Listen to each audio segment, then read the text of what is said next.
What's up, everybody? Welcome back to another episode of the Everything School podcast. I'm back with my co-host Billy Derrick. Billy, how you doing coming off this Memorial Day long weekend?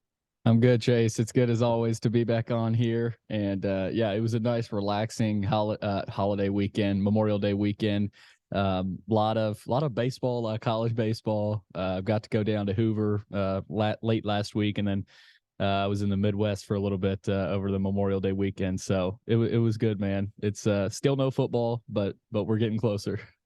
We are getting closer, um, month by month, week by week.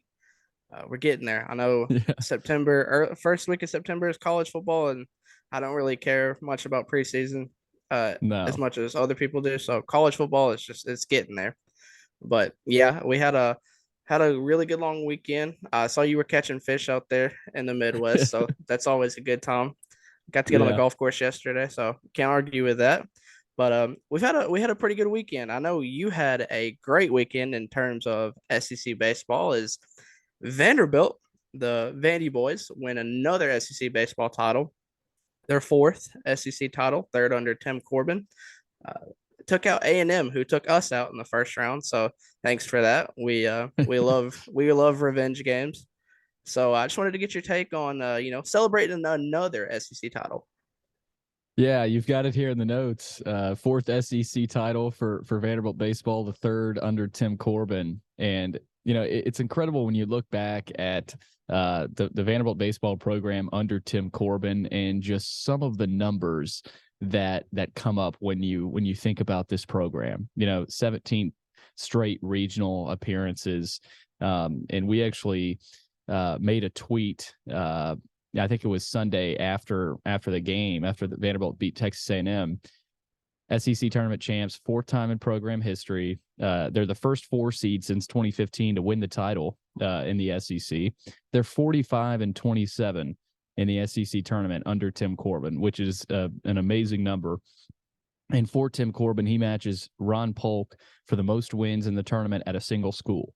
So you're starting to really see some of these historical numbers really come into context. And you look at some of these numbers and you're like, I mean, how has this been done? I mean, Vanderbilt before Tim Corbin got to Nashville was an afterthought. I mean, they weren't making NCAA tournament appearances. They weren't even making the SEC tournament. So for Vanderbilt to win their fourth SEC tournament title, it was cool. I was there for the Florida loss, the only loss of the tournament, and then we drove back Friday. But yeah, Vanderbilt that night ended up beating Alabama, which was one of the hotter teams in the country at the time.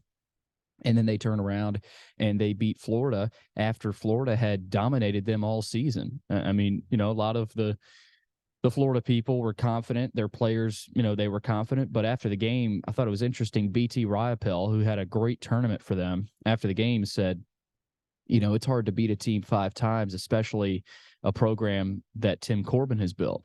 They're not going to go down quietly. They're not going to take losing to a Florida team, 5 straight times. And after the Alabama win on Friday night, RJ Schreck actually said it's hard to beat a team 5 times, and the analysts laughed, and I thought it was kind of funny, and I think he was half joking, but it is though. I mean, this is SEC baseball, as you know, Chase. It's Tennessee got a good taste of it. I mean, elimination game, A&M, like it's do or die. Like it's cutthroat, man, and so you never know. That's why Vanderbilt they hit some struggles, lost 2 straight series to Alabama and Florida, and a lot of the fan base was obviously upset, and they were wondering where this program is going, where this team is going this season. So I think it was a nice stamp of approval for this group to bounce back from adversity and prove to a lot of people that they're not going anywhere, and they're still a top 5 perennial college baseball program, and they're rolling into the NCAA regional, and they're a top 8 host. So I think for them to come into Hoover and dominate the way they did was exactly what they needed. And some teams don't need it, right? You know that, Chase. Some teams don't need those wins in the SEC tournament in Hoover, like LSU, Arkansas. They're fine. There's nothing to worry about there. But for a team like Vanderbilt, I think they had a chip on their shoulder, and they wanted to prove that they were better than what they showed in the regular season. So, yeah, it was fun to watch. Great atmosphere all week in Hoover. And I encourage anybody who's an SEC baseball fan to make a trip down to Hoover because they put on one hell of a show.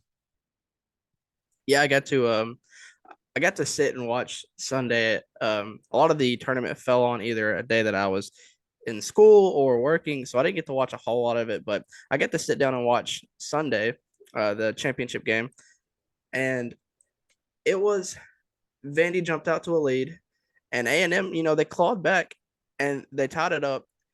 And I know it's 5-4 in the bottom of the eighth, and I know Maldonado's in the pen warming up, looking like he's going to come in and close a rather close game out, and then Vandy explodes. And Yep. I know A&M went through three pitchers, I want to say, in the bottom of the eighth or the top of the ninth. I think you're right.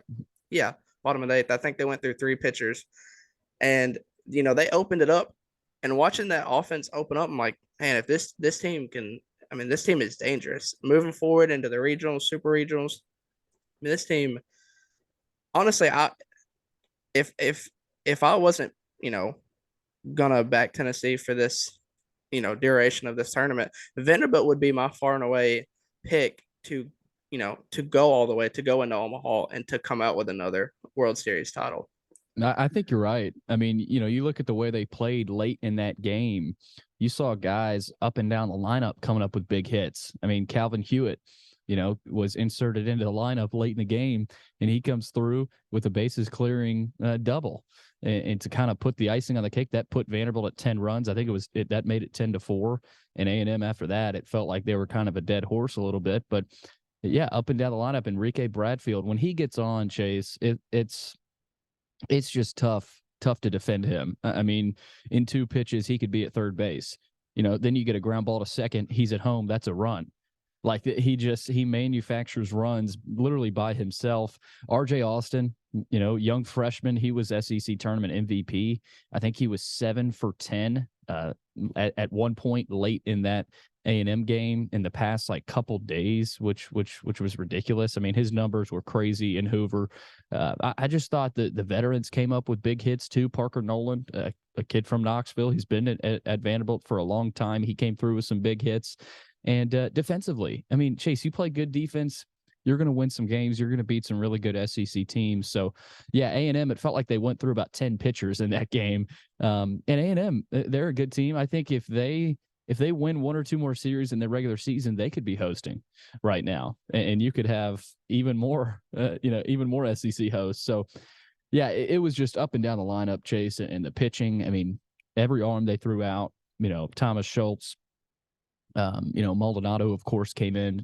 It was a team effort, and when this team plays as a unit, as a unified team, and play that, they have to win as a team, right? They don't have a bunch of mashers where you can win by knocking the ball out of the ballpark. Every now and then, they'll hit some out, but it's really got to be a team effort, and it starts with Enrique Bradfield. So yeah, I'm with you, Chase. If they play like they did against A&M, Vanderbilt's got as good a shot as anybody to win it all.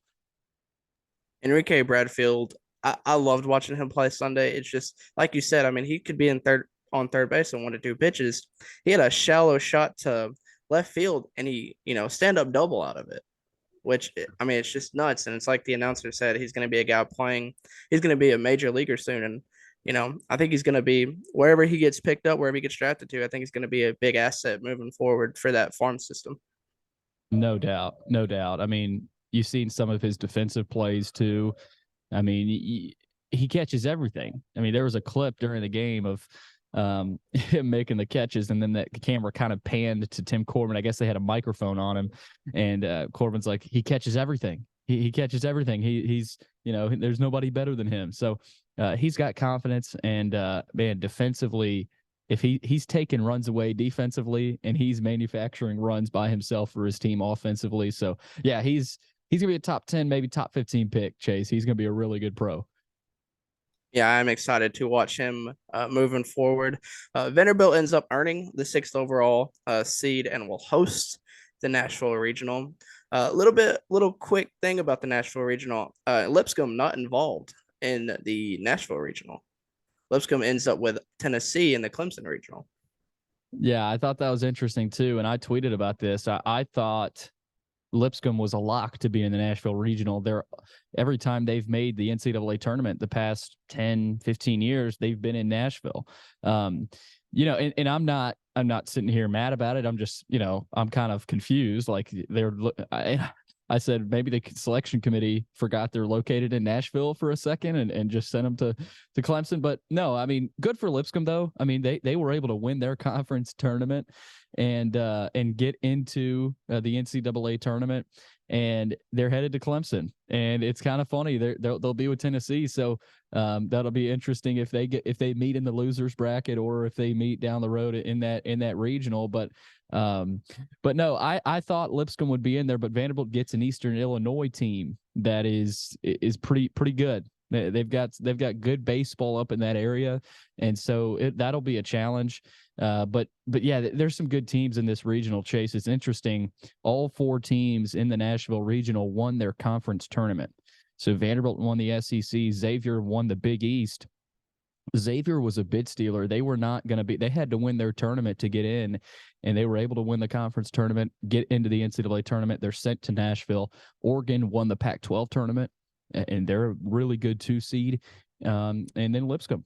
So it's going to be a competitive regional, and with those teams hot, it's going to be interested to see who kind of fizzles out a little bit down after such a good tournament run, and who kind of has the wind at their back and keeps rolling. So this is not an easy regional. There's not an easy regional in this entire tournament. But yeah, even in Eastern Illinois, that 4 seed, I thought it would be Lipscomb. Turns out to be Eastern Illinois, and for Vanderbilt, you gotta look at your opponent and take it one game at a time, because in the postseason, Chase, anything can happen. Yeah, I'm looking at these regionals right now as we were talking about them. Yeah, Lipscomb not making the Nashville Regional was surprising to me. I feel like they like to keep their smaller schools a little closer to home. You look at, I mean, Tulane's not as small as Lipscomb, but Tulane makes the tournament with a 19-40 record, which is wild, Yeah. and they end up relatively close with the Baton Rouge Regional with LSU and Oregon State And you know and what? Sam Houston State. Good for Lipscomb too. Like, they get to travel a little bit further. They don't have to just stay in Nashville. So I think that's a benefit for Lipscomb. And maybe it was a situation where Eastern Illinois was a team that they didn't want to send them anywhere farther than Nashville. So you never know. It's a lot about geography. But yeah, I'm still happy for Lipscomb though. Yeah, and so Tennessee ends up landing the 2 seed in the Clemson Regional. Clemson has been one of the hottest teams in baseball.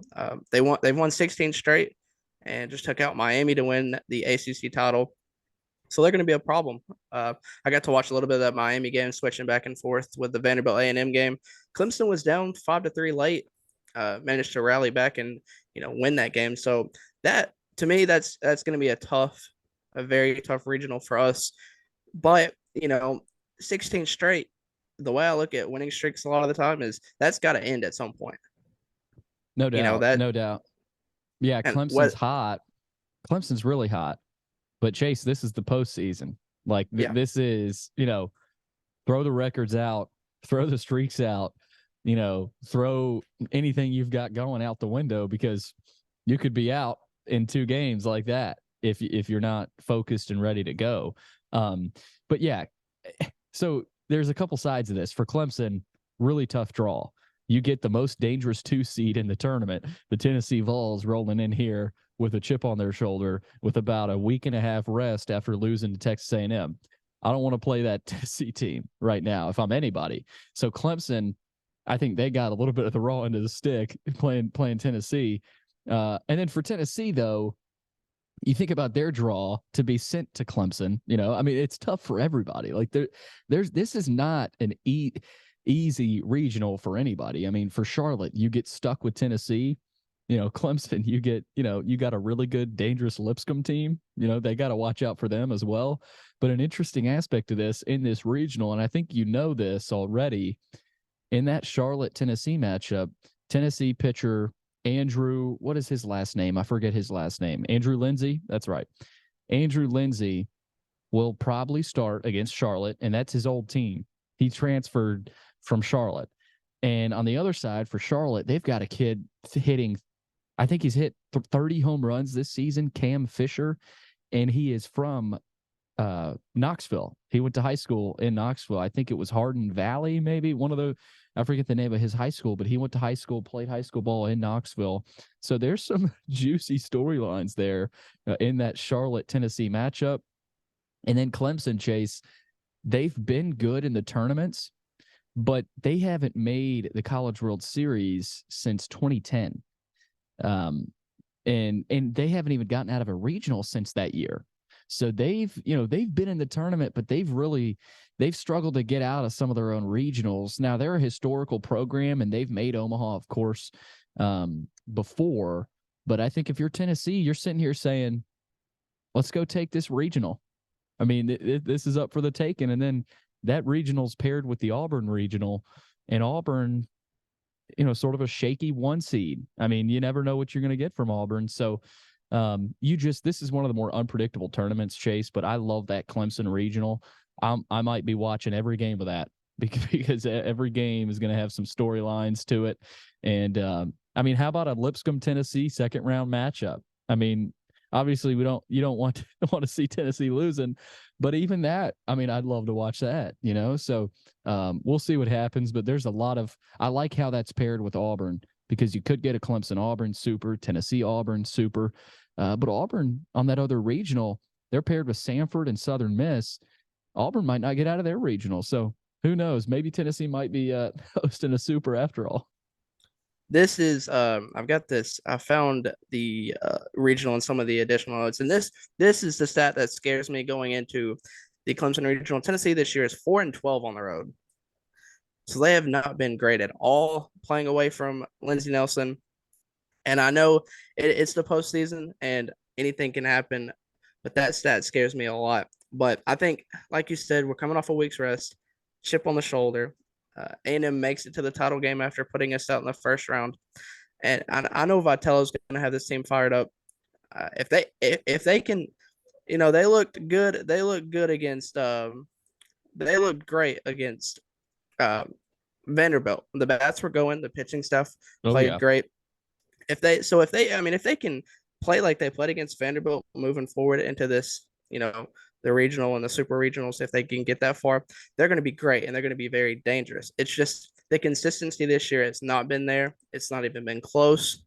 Last year, it's hard to, as a fan, it's hard to switch to go from one extreme to the other. Like last year, that was a fun team. It was a very dangerous team, and they don't make it very far. And then this year has just been a very, very roller coaster year. The bats have not been what they were last year. It's hard to even recreate that.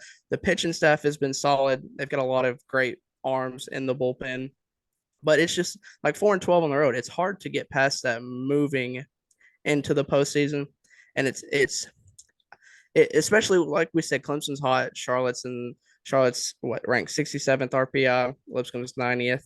So there's a lot that's going to happen. It's going to be, like you said, a lot of storylines. I'm excited for it. Even if we don't do as well this year as we're wanting, I think that's okay. I think, with this being such an up and down year, it's not going to be as devastating as it was last year with that loss to Notre Dame. No, you can't get much worse than that. That's in the super regional. You're on the doorstep of Omaha. You had already beaten Notre Dame, so you can beat that team. But Notre Dame late in that game, I just feel like sort of took Tennessee's spirit away, and they didn't really know how to respond. So the good thing for Tennessee this year, they have faced adversity, and a lot of it, right? They've gone through a lot of adversity, and they're, say they go through some adversity in the regional, they get down early to Charlotte, they know how to respond. They've responded to adversity this year. Last year, that was the first time that had ever happened. Anybody had hit back-to-back bombs on them, and celebrating and take a 6-run lead, whatever it was late in the game. And that hadn't really happened to Tennessee before that moment last year. It has happened this year. So, that's sort of the silver lining here. I think even if you win, you play Clemson, that's a great atmosphere. You've seen good atmospheres. You've been it's not going to scare you. It's not going to, it's not going to surprise you in any way. So I think Tennessee is more equipped this year in the postseason. Does that mean they get out of a regional? Maybe, maybe not. I mean, anything can happen, but they've got as good a shot as anybody, I think, to get to a super and even get to Omaha. I think they've got a nice little path, and not easy, but they've got a workable path to get to Omaha. Yeah, and in baseball, you need good pitching. Pitching kind of will carry the most weight. And Tennessee's got the names, they've got the arms. It's just can they put it together? That's all. It all comes down to, can you put it together? Can Vitello make the end game decisions that he's been questioned about coming off of that Notre Dame loss last year? This is a good time for him to kind of solidify himself as a head coach in baseball. He's a great recruiter. He's a great atmosphere guy. He seems like he's a great players guy. He stands up for his players. But can he make the end game adjustments that Tennessee fans have questioned him about in recent years? Can he do that this year against a good Clemson team? And can Tennessee Clemson, you know, it's starting coming off of a New Year's Six bowl game against each other. Could be a all sport rivalry, and I'm very excited about that. Both of these programs, athletic programs, are on the rise. Clemson's been at the top. Tennessee's kind of trying to get back up there. So, I mean, like you said, storylines are plentiful in this Clemson regional. Speaking of regionals, real quick, I wanted to get your take on South Carolina hosting, because South Carolina had a very rough year. I know they got bit by the injury bug. They swept Florida, and then after sweeping Florida, you drop a series to Auburn. You get swept by Kentucky. You lose to North Florida. Lose a series against Arkansas. Lose a series to Tennessee. Get beat by Charlotte, and then losses in the tournament to LSU 10-3, and then get blanked 5-0 by A&M. Yeah, And for then for South Carolina, Chase, they're a team that they started the season, I think it was 24-3, something ridiculous like that. And they weren't they weren't playing pushovers. Like, I mean, this is an SEC schedule. They were rolling, they were hot, they were pitching well, they were hitting well. I mean, they were a top 5 team, and you could say at one point they should have been the number 1 team of the country. But all of a sudden, they get the injury bug, and they lose 5 of their last 6 series in the season. And I thought they had lost all logical chances of hosting a regional. I mean, they didn't do a whole lot in Hoover either. I think they battled with LSU, but Hoover didn't really matter. But I think what the committee did this year was they put a lot of emphasis in the RPI, just like college basketball this past year in the net ranking, which, we all know Vanderbilt people's opinion on the net. That's what really screwed them, in basketball. But for this South Carolina team, I think the committee basically said, they played in the SEC. Yes, they're banged up. They're a little bit healthier now. And they're playing better. In Hoover, they looked like they looked closer to the old South Carolina that started the season, as opposed to the last 5-6 weeks of the season. So they looked a little bit healthier. They looked better. I think the eye test was put into discussion from the committee. And if you look at the committee, the committee chair is John Cohen, the former Mississippi State AD and current Auburn AD. So there's obviously some allegiances there. I know whenever his team is brought up, he has to leave the room, I think is what he said. I don't put too much stock into that. I think there's an obvious lean towards putting more SEC teams in as hosts, because I think Campbell should have hosted. Campbell's a team that, I mean, their RPI was great. They had a phenomenal conference record, and all season long, I mean, they were a top 15, top 20 type team, and they're not hosting. So I think that tells you that this committee, wanted to see more SEC teams host. I mean, but then at the end of the day, who doesn't? You know, like I'm sitting here from both sides saying, yeah, Campbell probably deserves to host, but what regional is going to draw well? Everything's about money now. As sad as it is about money. It's about TV money. It's about ticket sales. And a South Carolina regional in that beautiful Founders Park in Columbia, South Carolina, as tough as it might be to say, will draw better than a Campbell regional. I think Campbell's in North Carolina, if I'm not mistaken. So, as deserving as Campbell was, I think it's just today's day and age. South Carolina, the sexier SEC team, is going to get that call, even though Campbell might have deserved it. So it's about what regional draws better, I think, and that could be debated. But no, I thought personally, Campbell deserved it over South Carolina. And who got into that South Carolina regional? Campbell's the 2 seed in South Carolina. So I think the committee sort of said, yeah, let's put Campbell in that South Carolina regional and just solve it that way. So I'm excited to watch that regional also. So South Carolina will open up against Central Connecticut State on Friday. Vanderbilt opens with Eastern Illinois on Friday, and Tennessee will also start their quest to Omaha against Charlotte on Friday.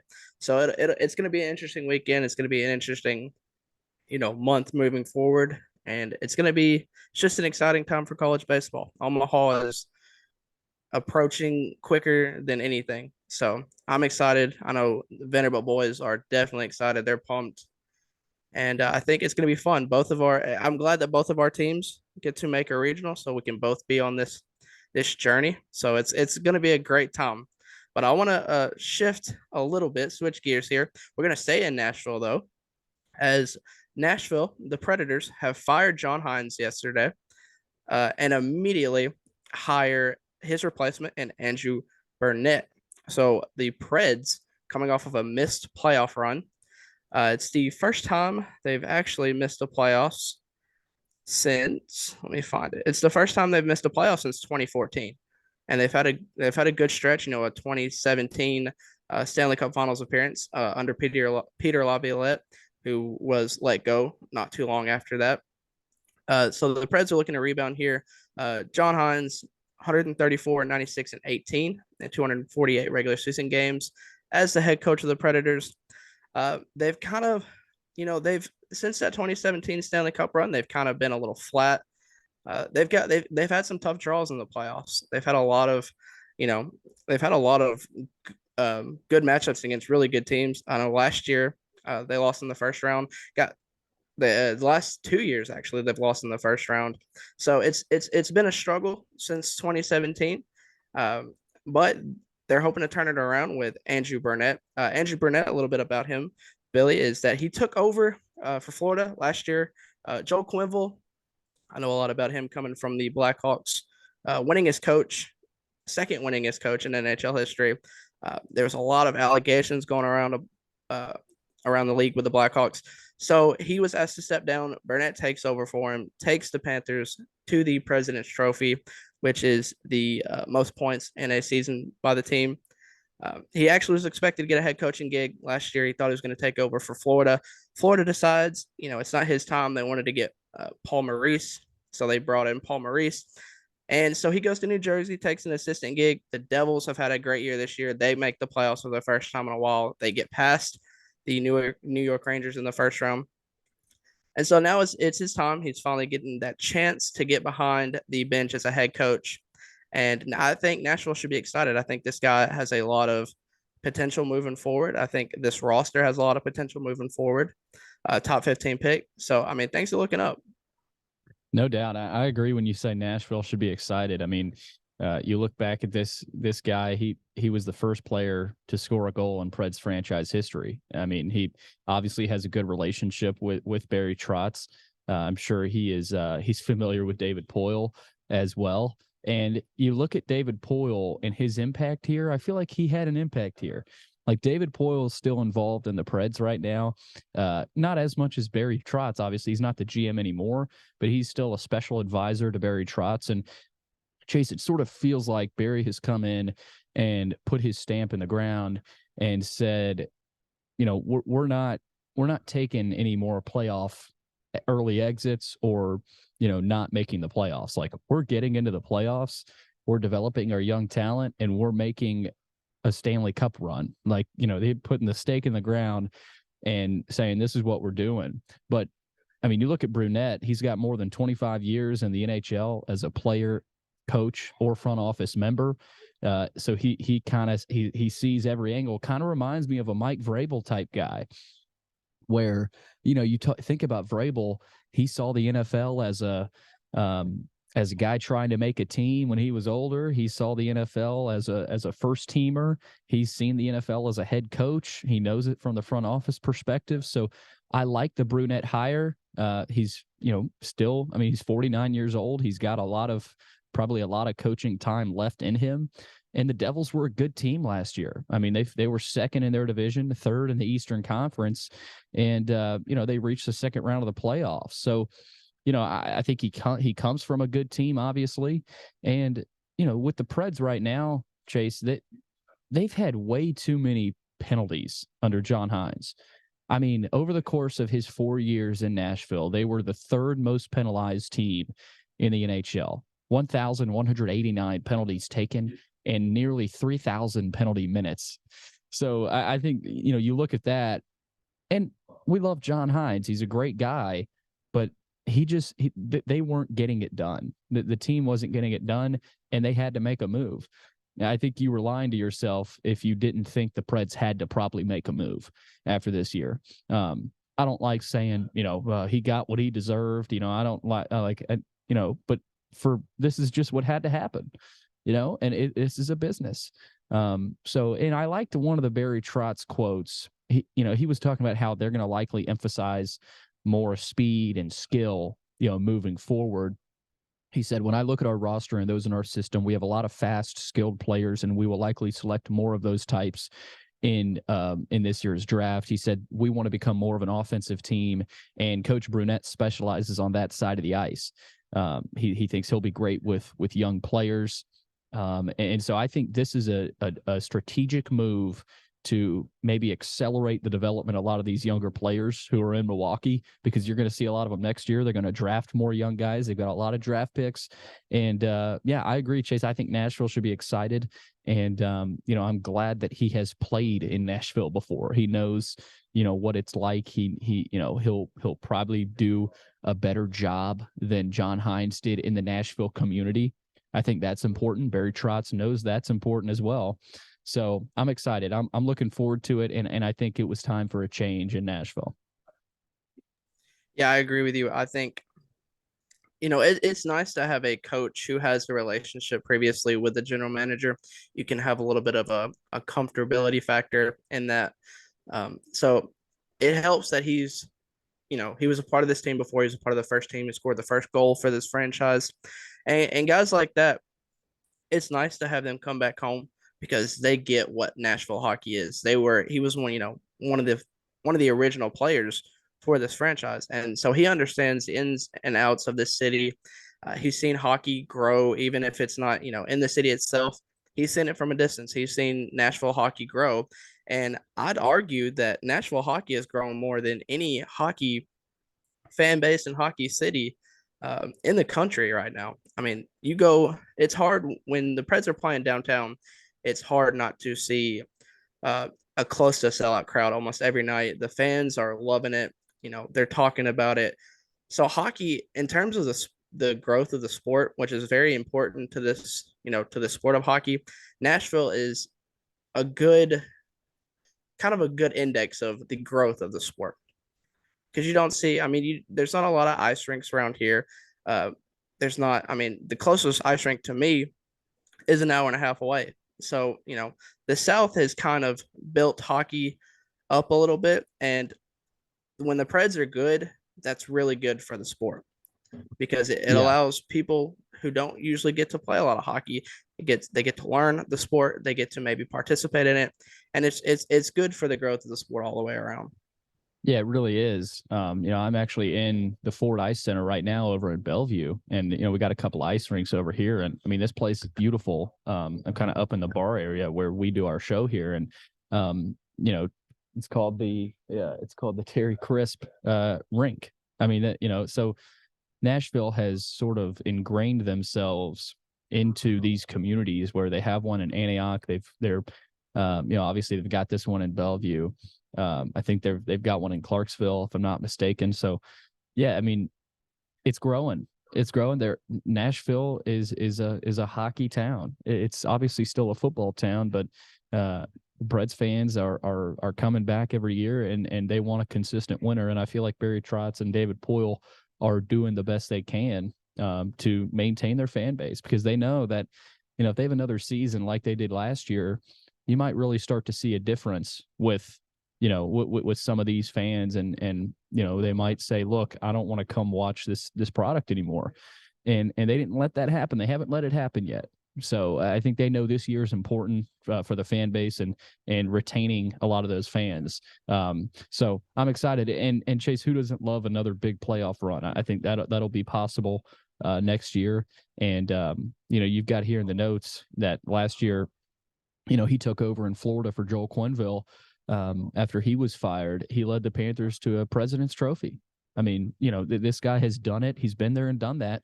And I know there's positives and negatives to this hire, but I think the positives outweigh the negatives, and the Preds fans should be excited about it. I agree with you. I think the positives absolutely outweigh the negatives.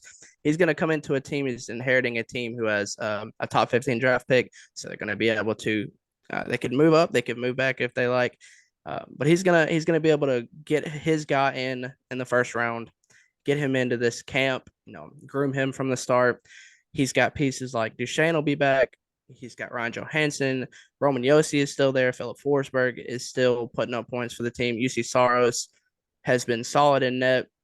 And then you even have goalie prospects like Yaroslav Askarov, who, a lot of people when he was drafted a couple years ago as the Russian Carey Price.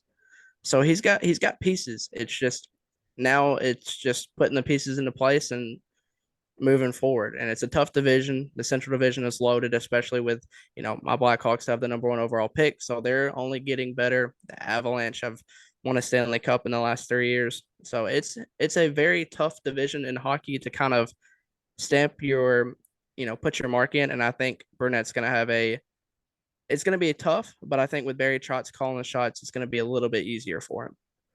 Yeah, I mean, you've got Trotz and Poyle, a couple of guys that have been there and done that as well. You've got experience. John Hines wasn't, he wasn't ingrained in the Nashville community. He hadn't had prior experience to really the Nashville area. So I don't think that helped his case. But for Brunette, I mean, he's got everything in front of him, and he's got every opportunity, to succeed. I mean, the fans are going to be behind him early on. Trotz and Poyle are obviously, in his corner, and that's going to be a positive, because that keeps a lot of the late season momentum going, which I think is important for this team, right? Sports are about momentum. I think that late season run with a lot of those young Milwaukee Admiral kids are going to help this franchise in the long run. Yeah, and if you doing, I did some looking today on Brunette. Brunette was actually the one of the favorites to land the Toronto head coaching job, and Toronto is considered the mecca of hockey. It's kind of they're kind of the team that makes the sport go around, and so for him to be favored for that big of a job, and then to land in Nashville is huge. And Nashville this is their second. I mean, they hired John Hines from the Devils. And when that hire came through, to me, it felt like I don't know if it was a rushed decision, but to me, it wasn't the right one. And I think they figured that out quick, especially Barry Trotz coming in. But as a GM, you want your guy, and he's got his guy, and that's all you can ask for as a general manager. Somebody that he's coached, like we said, that he's been involved with before. So it's exciting. Like I said, Nashville should be very excited. Like you said, they've got some young studs in Milwaukee. So it's going to be fun, and I know Nashville's going to be excited about it. John Hines, though, doesn't seem like he's going to be jobless very long. I know the New York Rangers have piqued interest in him. he seems to be the favorite to land in New York, so he's heading back up north. So you know, it's I think it's a win-win for both teams, for both sides of the coin. So, but transitioning a little bit into the world of hockey, we have the finals set for two sports. The NBA finals are set. They're going to kick off this week, and the NHL finals are set. They're going to kick off this weekend. We'll start with the NHL finals just because we're in the hot world of hockey right now. The Vegas Golden Knights return to the Stanley Cup finals for the second time in their short history of being a team. They will take on the Cinderella story of all Cinderella stories, and the Florida Panthers, the last seed to get in. They have that in common with the Preds in 2017. The Preds were the last seed to make the playoffs, and they reached the Stanley Cup Finals. Florida's hoping to have a little bit better luck than Nashville did that year, but they've got their hands full. They've got their hands full with this very exciting Vegas team. Yeah, this Vegas team is rolling right now. I mean, Jack Eichel and that group, they almost seem unstoppable some games. I mean, they put up 5-6 goals. I mean, they've surely scored the highest goals in these playoffs. And, for Vegas, it's almost like they have to really screw up to lose. But again, it's the NHL, and you never know. I mean, you really never know. Who would have ever thought this Florida team would be in the Stanley Cup Finals? I mean, after facing the Boston Bruins and taking care of them, arguably the best team in franchise history and NHL history. I mean, it reminds you of that Preds team in 2019 was that, or 2017? That was the run, right? The big run for the Preds. So that's what it reminds me of. But even better, I mean, so you've got two teams. Something's got to give here, right? Vegas is hot. And but Florida, they feel like more of the sexy pick, but like more of the pick where you look at and go, okay, it's going to be hard to pick against a team like this. So I got to go Florida, but then again, it's hard to go. So it's hard to go against Vegas, but I'll go Florida Panthers in 6, maybe 7, but I'll go Florida Panthers in 6. I just think they're too tough to beat right now, man. Yeah, Florida. So Florida gets in the playoffs. The last game of the season, Pittsburgh was a shoe-in to fill in that last spot. They lose to the Blackhawks at home, and Florida sneaks into the playoffs. And then, like you said, they get down 3-1 to the most points ever scored in a NHL regular season with the Boston Bruins, and they come back and they win Game 7 in overtime. And then to follow the Boston went up by jumping out to a 3-0 series lead against Toronto is impressive. I mean, that's more to me, jumping out to 3-0 against Toronto is more impressive. It's just as equally impressive as the Boston series because Toronto is a very dangerous team. I mean, they've built that team for offense. And Sergei Bobrovsky comes in for Alex Lyon in the first round, and he just automatically turns it on. It's like he's young again, and he has been solid ever since. I know in the 4 overtime game against Carolina, he had 60 saves after having 250 save games against Toronto. So that it's like you said, the Florida team is a sexier pick, but Vegas has been so hot. I know they kind of had a little bit of a scare with the Dallas series going up 3-0 and dropping 2 games, but that's what going up 3-0 allows you to do. I mean, that gives you some leg room, so to speak. And you've got the two hottest players in hockey on the Western side. You've got Jonathan Marchessault, who seems to score in almost every game he plays in. And on the East side, you have Matthew Tkachuk, who, like I mentioned last week in the NHL talk, he is the star that the NHL needs. He's the guy with attitude. Hockey is full of a lot of guys who are great, but they're kind of bored. And Tkachuk kind of has that swagger to him that hockey's been needing. Yeah, he sure does. I mean, Kachuk is one of those, it's almost like a Jordan Tutu type guy where he's out there to, to simply piss off the other team, but he also scores goals, and he's a dynamic offensive, goal scorer as well. So, you look at what that Panthers team has done, and it starts with their goaltending. I mean, I think they call him Bob, but Bobrovsky has been unbelievable. I mean, you ride a hot goaltender like that, and you're going to be tough to beat. But they've got just enough skill players as well to put up to put up high scoring games. So yeah, I think it's going to be one of the better NHL final series in a long time. Yeah, I think Bob has played exceptional. He's a guy who's, a lot of people before this year considered overpaid. He's had his struggles, but you can easily write your story in the playoffs. You could struggle all you want, but if you can turn it on in the playoffs, that's all that matters. And he's been so solid, and it's hard to me. That's looking at this series. That's where my um, favor lies is how good your goalies are. And Aiden Hill for Vegas, he was their fourth goalie coming into this playoffs. They've had three goalies go down. Laurent Brossoit was the last goalie to go down. Aiden Hill steps up and has been so solid. He gave up that game 6 against Edmonton. He gives up 2 goals and 2 shots, and he recovers, doesn't allow another goal for the rest of the game. And he's been so locked down. And that Vegas team, their defense is so stifling, and their offense is incredible. It's hard to not say Vegas. I'm kind of leaning with you, Florida in 7, but don't be surprised if Vegas comes out and just smacks them around a little bit. I think we're gonna get games that aren't close. I think we'll have a 5-0 game, a 6-0 game. I think we'll have some overtime games too. But Vegas right now, -125 to win the series.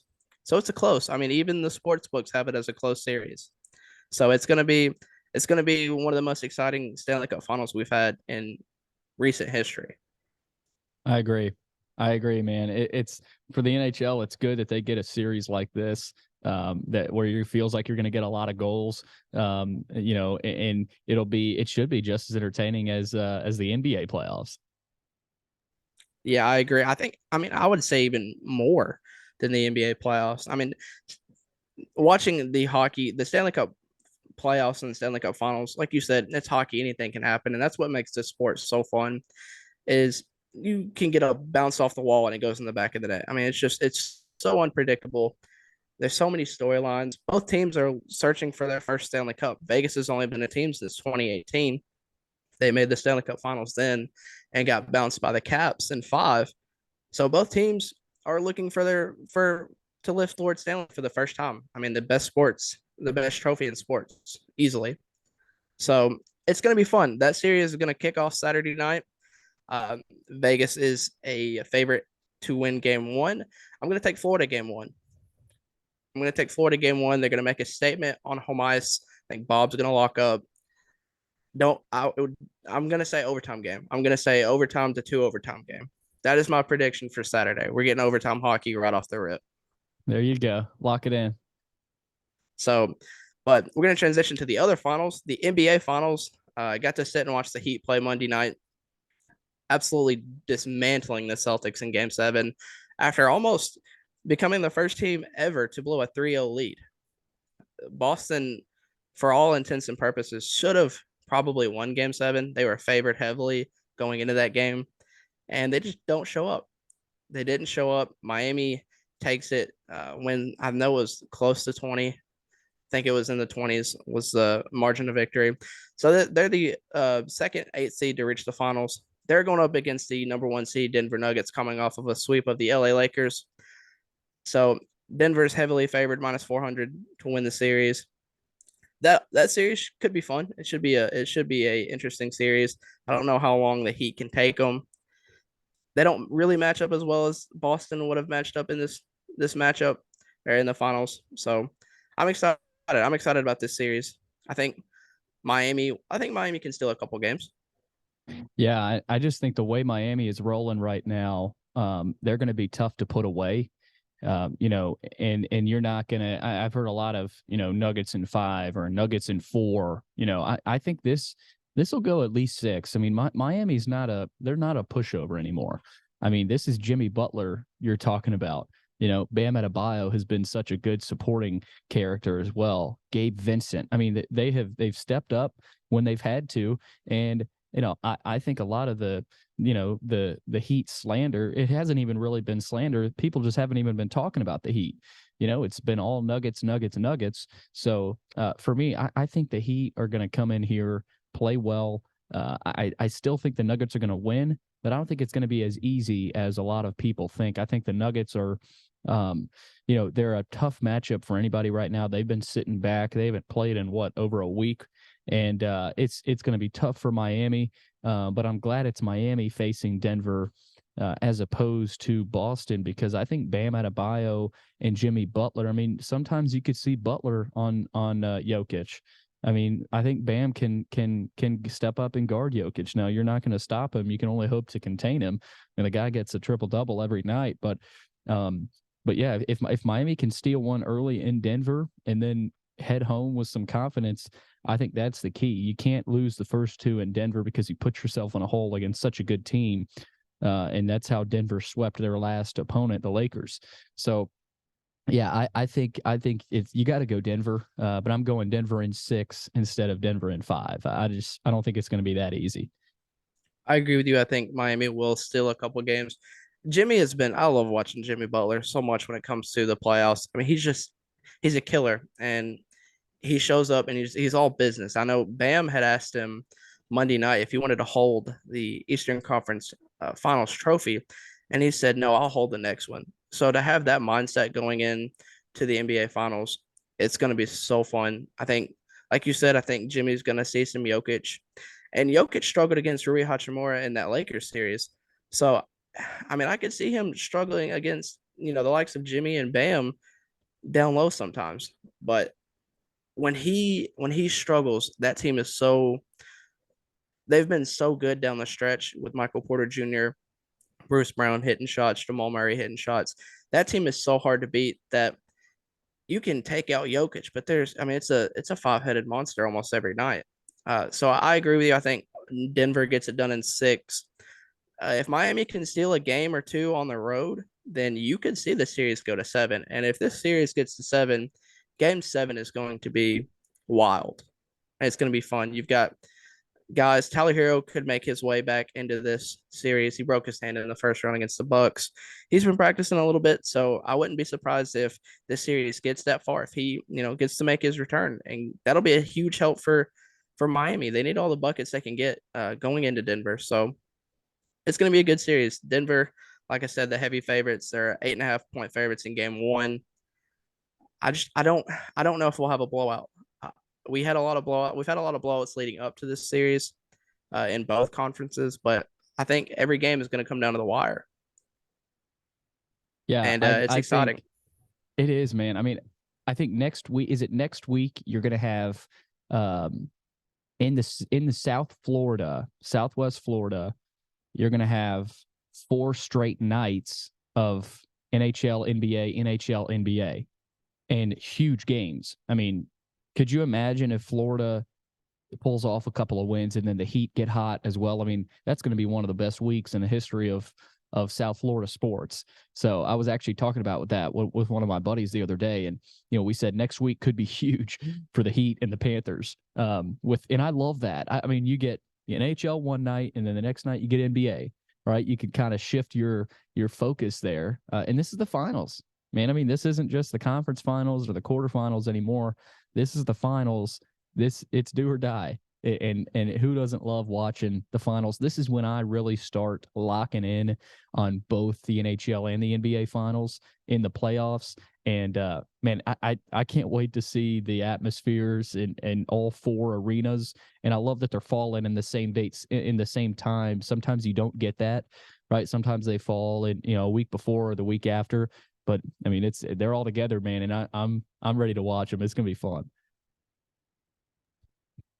Yeah, South Florida is going to be crazy next week, and I know they're excited. Who doesn't love finals action in Miami in South Florida? Also, I mean, Denver's crowd has been great. The Nuggets crowd has been on fire every time they have a home game. Vegas arguably has the best atmosphere in hockey, so it's going to be electric. I mean, there's not going to be a game where you're sitting down. Everybody's going to be on the edge of their seat. They're going to be standing up, and I'm looking forward to these 2 finals. Uh, and it's going to be incredible. If both Florida teams somehow pull it out, that parade schedule is going to be nuts. They might have to have a dual parade. Yeah, they're gonna have to have it just all and just send them both to Miami at the same time. That'd be unbelievable. I wouldn't want to be down there though. Yeah, a lot of traffic, a lot of traffic. But Oh I yeah. think that's just about gonna wrap it up for us. I think we've had a great show today. We've had a lot going on in Nashville and just in sports. It's the summer days. We're getting there. We're getting close to those days where there's no hockey, there's no basketball. We're just left with baseball. So football's right around the corner. So we'll start getting into that soon. Talking about some SEC win total overs. So, but Billy, it's been great. And it's going to wrap it up for us, guys. And we'll talk to you guys next week.